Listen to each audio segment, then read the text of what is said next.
The crimson gavel fell with the weight of a dying star, echoing through the crystalline chambers of the Galactic Tribunal. Admiral Marcus Chen stood motionless in the defendant's sphere, his weathered face betraying no emotion as the verdict reverberated through 1,000 worlds. Marcus Chen of Earth, the tribunal speaker's voice resonated through biomechanical translators. You stand guilty of violations against the Galactic Peace Accords. Your crimes: unauthorized military intervention in 17 star systems, destruction of hegemony fleet assets, and the liberation of populations without proper governmental consent. The assembled delegates from across the galaxy rustled their various appendages, chittered, or hummed in approval. The Zephyrians' crystalline forms chimed like wind bells, while the massive Gorvak representatives rumbled their satisfaction deep in their chest cavities. Only the small contingent from Earth remained silent, their faces masks of controlled fury. The sentence, continued the speaker, a being whose species had long ago transcended physical form, appearing as a shifting aurora of light and consciousness, is Exile. You will be stripped of rank, citizenship, and all technological assets. You will be transported to the frontier reaches, beyond the jurisdiction of civilized space, never to return. Marcus finally spoke, his voice cutting through the ceremonial atmosphere like a plasma blade. The irony is delicious, he said, a smile playing at the corners of his mouth. You exile me for doing what you refuse to do, protecting the innocent. The speaker's form flickered with annoyance. Remove him. As the energy shackles materialized around his wrists, Marcus turned to address the tribunal one final time. History will remember this day, not as justice served, but as the moment you handed me the keys to your undoing. 3 years passed in the frontier reaches like centuries in a bureaucrat's office. Slowly, but with the promise of inevitable change, Marcus had been deposited on Xerion Prime, a barren world at the edge of mapped space, with nothing but the clothes on his back and a basic survival kit that wouldn't have impressed a Boy Scout. The tribunal had expected him to die quietly, forgotten among the cosmic dust and failed civilizations that littered the galactic rim. They had not expected him to thrive. The first planet to fall under his influence was Kalara, a world enslaved by automated mining drones left behind by a defunct corporation. The native Kalarans, a peaceful herbivorous species resembling giant prairie dogs, had been forced into labor camps for generations, their children born knowing only the taste of recycled air and the weight of servitude. Marcus arrived with nothing but human ingenuity and the kind of stubborn determination that had once convinced his species to leave their home world armed with chemical rockets and audacity. Within 6 months, he had organized the Kalarans into a resistance movement. Within a year, the automated systems lay in ruins, repurposed into farming equipment and defensive installations. How? Asked Thesek, the eldest of the Kalaran Council, his whiskers twitching with wonder as they surveyed their liberated world. Marcus shrugged, welding sparks casting dancing shadows across his face as he worked on their new planetary defense grid. Humans have a saying, give a man a fish and he'll eat for a day.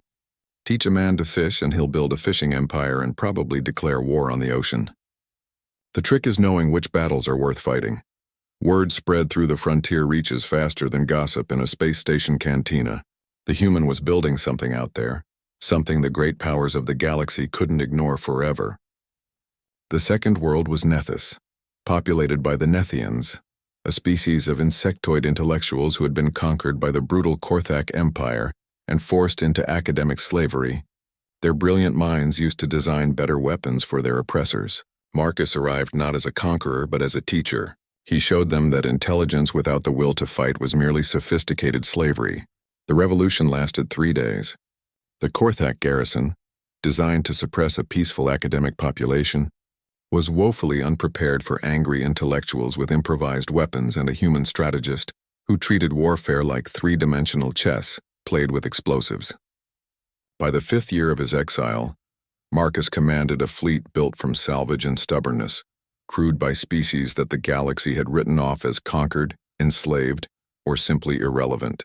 His flagship, the Redemption, was a patchwork monster assembled from the bones of a dozen different ship classes, held together by alien engineering and human audacity. The fleet arrived at Xantos 7th, just as the hegemony was conducting another population management operation. a euphemism for genocide that sounded better in committee meetings.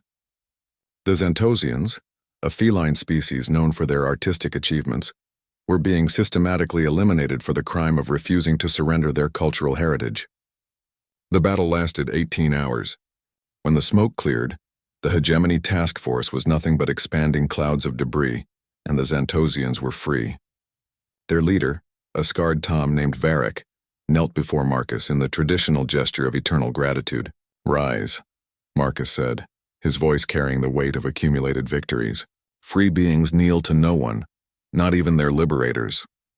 The summons came 10 years after his exile, delivered by a nervous courier who jumped at shadows and spoke in whispers.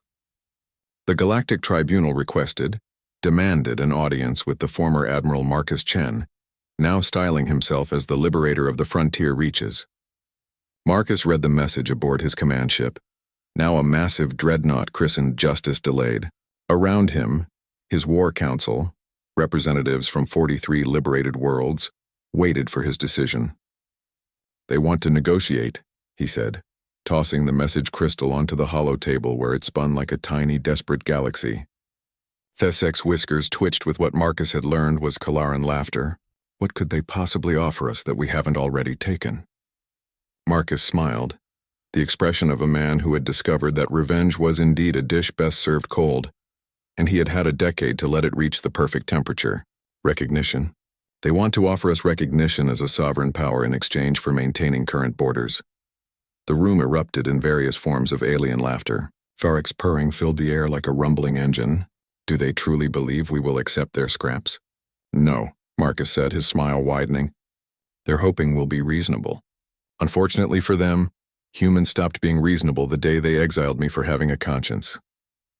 He stood, activating the massive holo display that showed the current galactic political map. The frontier reaches now glowed with the warm amber of free worlds, a growing cancer of liberation eating away at the established order. "Send a reply," Marcus commanded. "Tell them that the Galactic Tribunal sentenced Marcus Chen to exile, and Marcus Chen died in the frontier reaches. But from his ashes rose something far more dangerous, a reminder that tyranny's greatest enemy is not rebellion, but hope."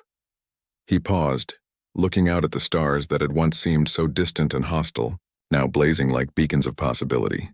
"Tell them that the planets they thought were worthless have become my throne, and every world they abandoned or enslaved is a potential ally. Tell them that the human they exiled for refusing to follow unjust orders has learned that sometimes the best way to change the law is to become powerful enough to write new ones." As the message ship departed, carrying his words toward the heart of galactic civilization, Marcus turned to his council. "Gentlemen, ladies, and distinguished beings of various descriptions, I believe it's time we showed the galaxy what humans do when they're told they can't come home." The stars themselves seemed to lean in closer, eager to witness what came next.